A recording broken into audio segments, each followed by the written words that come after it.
What is going on, guys, and welcome to this week's Friday segment. My voice it's pretty bad. Struggling with a little, I don't know what I got going on here, but I got Tig today and we're gonna dive into how he hits it so far. He hits the ball a lot farther than me, probably around 30 yards further. I wanna know what goes through your head and how you hit it so far. We're gonna kind of dive into that, look at Tig's technique, and look at how he uses his golf swing to create so much power. So let's get into it. Let's do it.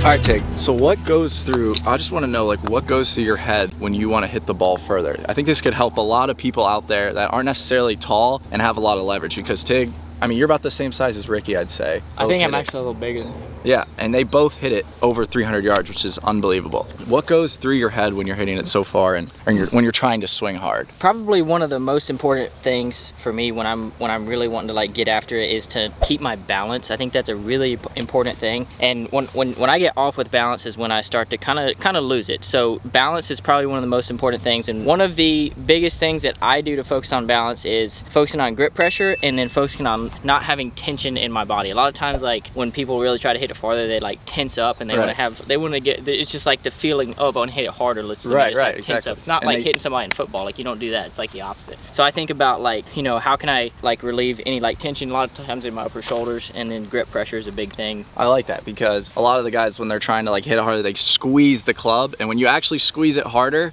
you're gonna lose distance. Actually feeling like loose and syrupy, that's what a lot of people feel when they actually want to hit it further. So let's see a couple bombs by Tig. Never heard the term syrupy, but I like it. Yeah, like a little free flowing. You're not gripping it too hard, guys. Grip pressure to dress should be the same at impact, and that's like something where people they have loose grip pressure and they get to the top and then they squeeze the club, and then when you do that, you can't release it, and then when you can't release it, it spins all kind of ways. So that is something that grip pressure staying the same all the way through the swing, all the way to the finish, and you're gonna be able to find the center of the club face more often. And when you do that, then you can hit it farther. I like that. That's really good. That's true. If you're gripping it too hard, you're also not going to be able to release your hands. Releasing your hands is what creates a lot of speed down at the ball. One thing that I notice about Tig's driver swing when he's hitting it so far is he uses the ground really well. You look at guys like Rory McIlroy that do the same thing. Rory and Tig are probably about the same height, but they both use the ground so well. Short, compact, and just absolutely bomb it. Another thing that I think about is, like, yeah, Garrett was saying I use the ground. I didn't really mention that, but that's like I guess I don't really think about it because it happens naturally, but using the ground to push up, and at the same time up, your hands are technically going down, so it's like centrifugal force that is happening. So like the closer lower my hands and come inside,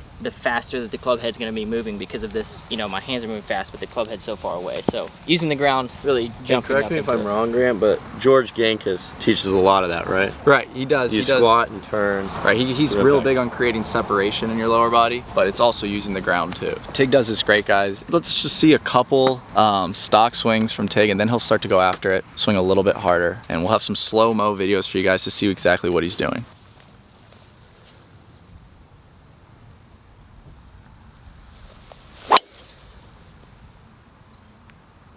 That's gonna get through the range. Wow. Immediately his left foot, guys, pay attention to that. It will always kind of move and jump out of the way because he's using the ground so well.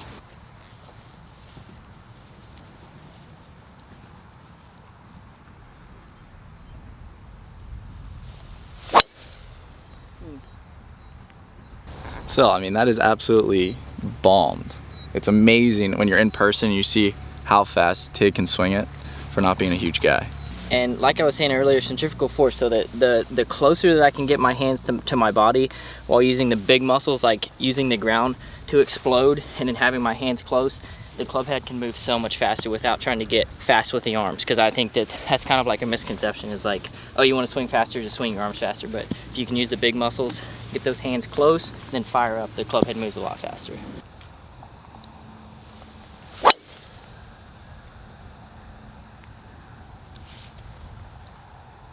All right, we're gonna look at Tig's swing right now on this video. I wanna see what he does in this slow motion video, because I've never really looked at Tig's swing in slow-mo.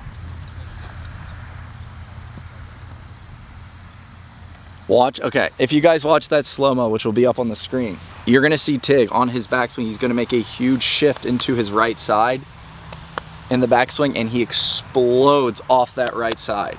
so he pushes into his left and explodes. That's where that left foot will jump out of the way. Guys, if you're not loading and reverse pivoting like a lot of people do, their weight will do this in the backswing, you're gonna lose tons of distance. So I recommend that you all push into that right side on the backswing and load into that right leg properly. One thing that is easy to do is letting that weight get away from you. Don't load too much, because you can definitely overdo that. When you get your weight onto the outside of your back foot, that's when you're gonna have some issues. Completely agree. You always want to be loading into this right side, but not getting the weight outside this right foot. You got to keep it inside here. Like he just said, a lot of people when they want to hit it farther, they get this swaying motion because they think more movement, faster swing. That is like so contradictory to what's actually happening for people who hit the ball really far. Rory McIlroy is probably somebody I watch a lot to replicate, and he just has a wide turn, extremely stable lower body. When he gets to the top, he just holds this angle, he just fires, uses the ground to push up, holds this angle through impact, and you don't see flipping, and it's just the big muscles are carrying the club through impact, and that's where he can, the consistency and creating a lot of power. Now Tig hit a bunch of stock drives. Now we're gonna move on to him actually swinging at it hard, and when he actually really wants to hit it far, go for a par 5 and 2. Let's hear what he has to say. Just say you have a wide open par 5 or something and you really want to get after it. I think it was Tiger, but he was like, swing as hard as you physically can without getting out of balance. Right. So if I'm trying to swing harder, basically I'm doing everything we just talked about, I'm just doing it a little bit more, but I'm focusing on keeping the balance. If everything I can do inside of keeping a balanced lower body is the limit. You know, standing up to it, if I'm trying to hit a little farther, maybe just a little wider stance, because obviously I'm going to be taking a little farther back. There's a lot more movement, so I want to have a steadier lower body. If I'm really trying to get after it, you know, set up to it a little wider. I would play the ball just a little farther forward so I have a little more time to get to it. And then from there, just take all of those things I said basically and just do them a little more aggressively. So I'm going to take the club back a little farther. Since I'm taking it back farther, there's a little more time for it to get back, so you just got to be patient, and then you just got to fire through.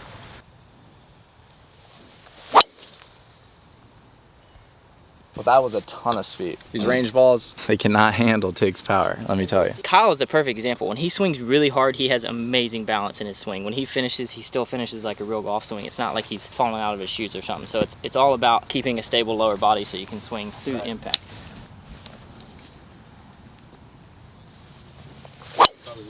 Well, I hope you enjoyed this Friday segment with Tig. I actually learned a lot about what goes through Tig's head, because I actually didn't know like what he was thinking and how he actually hits the ball further. It's good to know what he does, because I could gain a lot of yardage in my swing too. So little things like this, learning from Tig and bouncing our ideas off each other is really good for both of us. We have a lot more of these Good Friday episodes with people. Gonna have some celebrities on, gonna have a lot of stuff going on with these Fridays. This was a great way to start it out. Learning how to create more efficiency in your swing, you can hit it farther, and you don't have to do anything too crazy. So hopefully you can take these tips, apply them to your game, and next thing you know, you'll be out driving your buddies by 15 yards. Well guys, if you did enjoy that video, hit that subscribe button. Until next time.